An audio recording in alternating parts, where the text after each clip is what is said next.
Hi.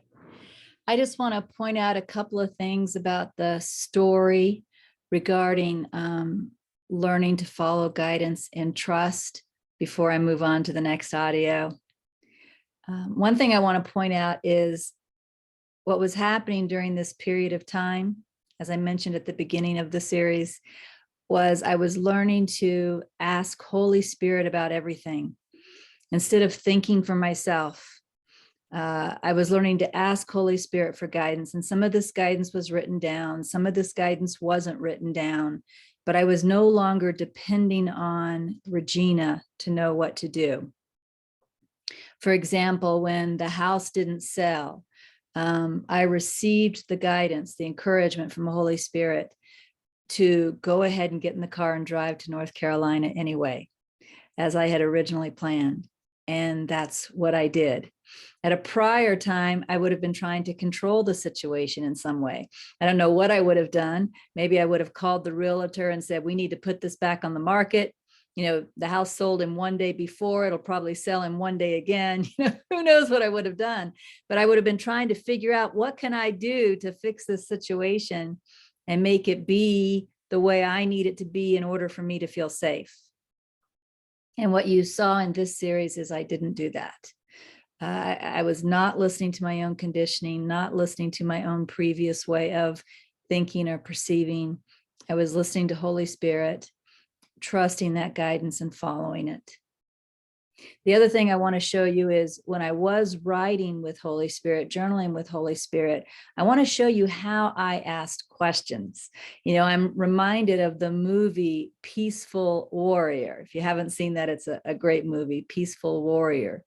And in that movie, the student, Dan Millman, had a teacher named Socrates. And there's a point in the movie where Socrates tells Dan Millman, he has all these questions for his teacher.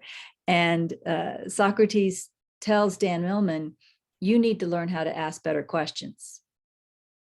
And it's true that we only get, well, let me put it this way. The quality of the answer we receive depends on the quality of the question.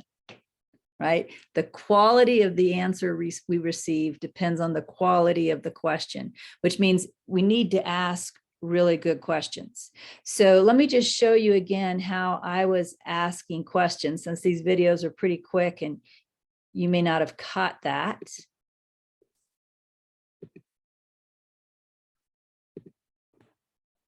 So for example, this was before I left Massachusetts. This is when we found out that the buyer's loan had fallen through and we were not going to be closing on Thursday like we were supposed to. So notice my question. If I look at form, it appears things aren't going as well as they could, and it could get worse. I am noticing I feel like a victim. I am noticing fear. It seems like someone must be guilty of screwing something up. And it seems like there is a domino effect of victims. It also seems like cause is in the world and we, the people, are victims of its effects. So what I'm doing here is I'm noticing everything that I believe. And this is what I call true confession. I'm sharing my honest perception with inner wisdom. I'm not trying to look spiritual or pretend like I have a higher way of seeing than I do. I'm just being honest. This is what's going on. I feel like a victim. I'm in fear. I think somebody screwed something up. I think the world is cause and we, the people, are victims, right? But then notice the next thing I say. With all that said, right, now that I've done my true confession, with all that said, now I shift. I remember my purpose, and it's a shared purpose with you, inner wisdom, awakening, right? This is what I want most of all. So I let my thoughts and my beliefs about the situation and the world go, and I come to you to listen. And then I just say, what would you like to share with me now?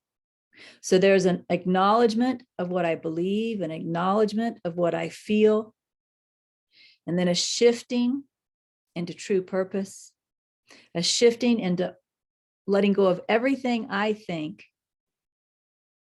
and only wanting to hear what inner wisdom shares. And then the guidance comes.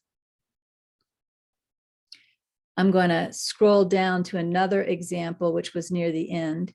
There actually are several messages that came over those days that I haven't shared in the snippets. Of course, I've shared what I feel is most valuable.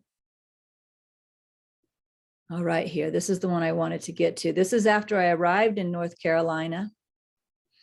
And remember, the movers were missing in action. We didn't know where my furniture was. And my sister-in-law said, I'm going to divorce your brother. You shouldn't have come. So let's look at these questions. Under July 6th, there seems to be so much happening in form. Immediately I go into accepting that all form serves the purpose of awakening. In other words, I know there's something in all of this, what appears to be mess up. It appears to be blow up. I know there's something in all of this for me to learn. And that's what I want. What can I learn from this? So there seems to be so much happening in form. Accepting that all form serves the purpose of awakening, I am eager to hear what you will share with me on everything. And then I take one of those challenges.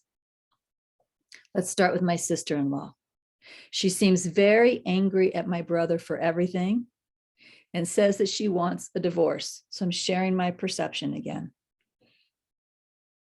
Seeing that we have moved here in what seems to be the midst of family turmoil, what would you share with me regarding this situation and true purpose? So notice again, I'm not asking, how can I talk my sister-in-law into forgiving my brother? Or how can I talk my brother into forgiving differently? How can I talk my brother into acting differently so that he'll please my sister-in-law? I'm not saying, how can I make all this work out the way I want? I'm saying, what do you have to share with me? When we remember that my true purpose is awakening. And the answer that Holy Spirit gives is a general type of answer. Holy Spirit is explaining that each person has the same egoic foundation. And that one way I can start to see that we aren't separate people, completely different people, is by noticing even the ego is the same in everyone, right? Notice when I look at my sister-in-law's anger, notice that she's actually coming from unworthiness, right? Her unworthiness was triggered by my brother's actions. And everything she's saying, everything she's doing is a manifestation of her belief in her unworthiness.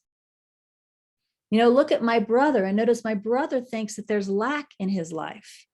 He believes in this lack and he's trying to fulfill himself with this outside stuff, right? Doing these things that he's doing, constantly trying to fulfill himself.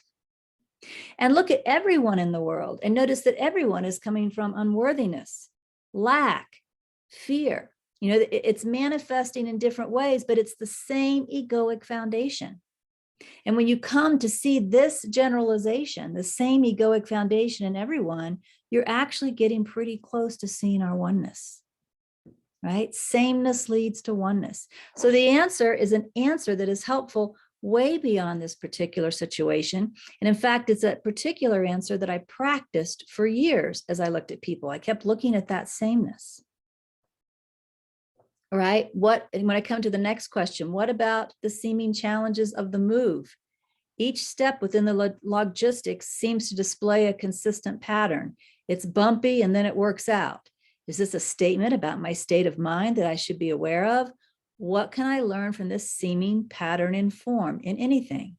And then Holy Spirit goes on to talk to me about how my mind is transitioning and what it's like when a mind is transitioning from belief in the world to trust in inner guidance. So again, I just wanted to share with you a little bit about how I ask these questions, because the real reason I share these snippets isn't to tell the story of Regina. I don't think the story of Regina in itself matters. But there are some things in the story of Regina that may be helpful to you as you're finding your own path to enlightenment. And learning how to ask these questions is one of those things. There's one more thing I would like to share with you. I'm going to share my screen again. This is the playlist that you're listening to, RDA Early Teachings. One of the things I want you to notice, and I'll just click on any video. I happen to be clicking on a video that's early in the playlist called How to Ask Holy Spirit a Question, very related to what we just talked about. But when I click on a video, I want you to notice that underneath each video, it tells you where you can go to listen to the whole audio, because each of these videos is just a small portion. Now, I don't think you need to listen to every one of these longer audios in length. I've given you the snippets. I think that's what's most valuable.